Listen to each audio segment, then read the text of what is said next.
family. Today is Tuesday, July 1st, and I am down at the lake garden. I wanted to show you guys what's been going on down here. We have been getting harped to death. They have been hitting us with so much rain.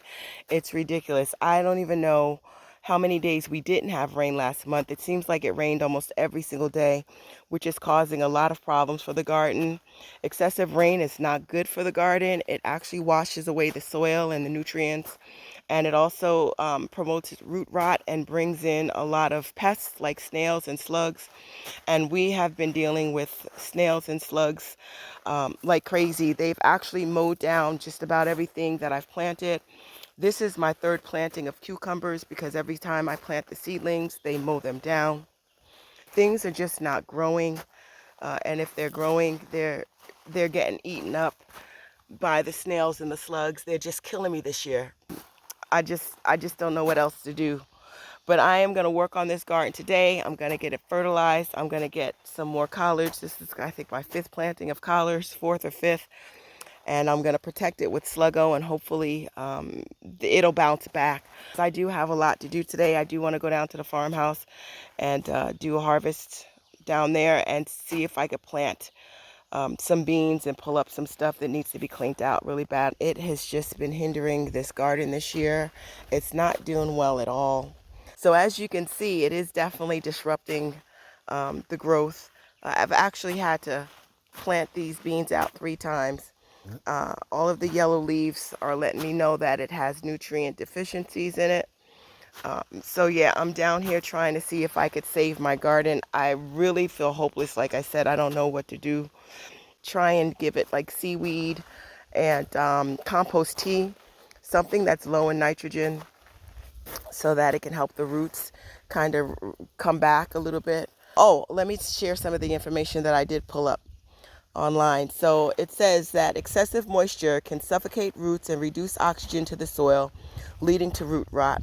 This can weaken plants, making them more susceptible to diseases and less able to withstand wind or other stresses. It also says that storm damaged plants need an energy boost. It says look for fertilizers that are low in nitrogen but high in potassium to encourage root and stem recovery. Use compost tea, seaweed extract. These natural solutions can give your plants the extra dose of nutrients without overwhelming them. So that's what I'm going to try. It also says that heavy rain can negatively impact your garden. While plants need water, excessive rainfall can lead to waterlogged soil, root rot, nutrient leaching, and increased susceptibility to disease. Especially in, plants that have a lot of leaves, don't have a lot of airflow. So I'm going to try and prune some of these off. Hopefully that'll help. I'm going to try and hit it with some compost tea. Hopefully that will help. And I know in this section over here, I'm going to see about adding some more soil to this bed. It's really low. Maybe that'll help with the drainage. I know I've mentioned before that is a spring-fed lake. So that automatically brings my water table up. So this ground is so super wet and so soppy that I don't know what I can do about that, but I'm going to do what I can. That's my broccoli rabe. It's been bolting. So I want to try and climatize those seeds. I'm going to let at least one of those plants go to seed, and hopefully it'll also help to for future generations. I don't know if you know about climatizing seeds. I live in a cold climate, so every generation the seeds will actually build in itself like a fail-safe. So if it's in a drought area and the seeds are experiencing drought, the next generation will be a little bit more drought tolerant. I'm going to be heading down to the farmhouse after this, and I'm going to show you guys the difference between how this garden is doing and how the hoop house garden is doing, and just show you guys the difference. Also have been transplanting a few things. This is going through severe transplant shock, but it'll bounce back. I'll prune it up and it'll bounce back. I wanted to also give you guys an update on the bear and the bees. We don't have to worry about that particular bear. He moved on to a different mountain. I don't think he'll be back. But we do have other bears in the area, and we just had a little visit the other day. This weekend we had another visit from another one, so another one's on the mountain. Usually we only see about 3 or 4 bears a season. It's only July 1st and we've already seen about 7 bears this year. So the bears are definitely active this year, but I just really wanted to give you guys an update on that. So let me get ready to rock this out so that I can get down to the farmhouse.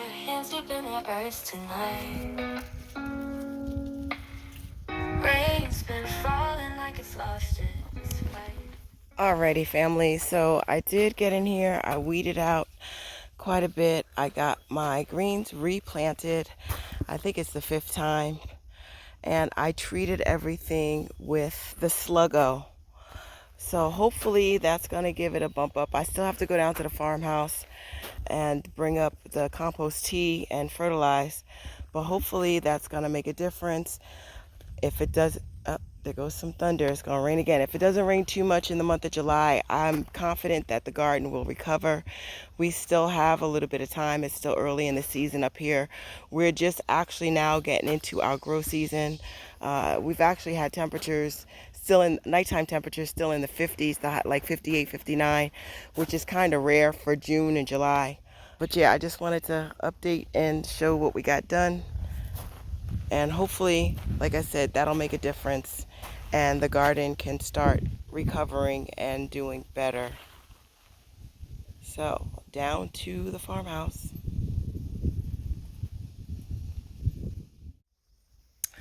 Alrighty, family, so I am down at the hoop house and I wanted to just do a quick walkthrough. I've got a lot of work to do. This place has been flooded because of the rain, so it's finally drying out. And I need to get all this grass up, get some more fabric cloth down. I was going to see if I could tie up my tomatoes, but they're still not ready to tie up. But let me just do a really quick walkthrough. We've been having an issue down here with a groundhog, and he has hit my string beans twice already, and my sweet potatoes twice already. And then we have the slugs and the snails. As you can see, it is really bad. So I'm going to see if I could treat down here a little bit and clean up, weed out, tie up tomatoes, and it looks like we got hit again. He hit my peppers and completely missed the trap. But my carrot is gone, so that means that it's not working. I got to get this trap working. Look at my collards. They're just eating up 2 bits. So I don't know. We're going to just see if we could pull this together. It's doing fairly well compared to the other gardens. But yeah, we just keep getting hit. We just keep getting hit. So, and then this has root rot. So I got to put some type of potassium in there. Hopefully that'll correct itself. But yeah, this is what's growing on. So I'm going to do a quick harvest down here and clean this place up. And see if we can get it together. All right, let's get ready to rock and roll. She still finds hope beneath the sky. Oh, soil sister, don't you cry. The sun will rise and dry the sky. Fight the pests with love and care. The garden's beauty in the glare. Caterpillars creeping through the green. Aphids plotting on her leafy dreams. She grabs her mix of soap and spice, turns the battle into paradise. Oh, soil sister, don't you cry. The sun will rise and dry the sky. Fight the pests with love and care. The garden's beauty soon declare. Oh,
Alrighty, family, so I got some things harvested. I got a few beds cleaned out. I have to stay on top of this stuff. I still need to weed. That whole section over there needs weeding really badly. I'll see what I could do with that, and try to keep this place together, because once it gets out of control, it gets out of control fairly quickly. But look at this sunflower, you guys. That thing has got to be 15 feet tall.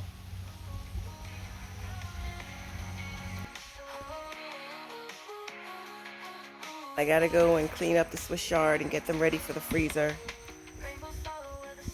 But yep, we've got food.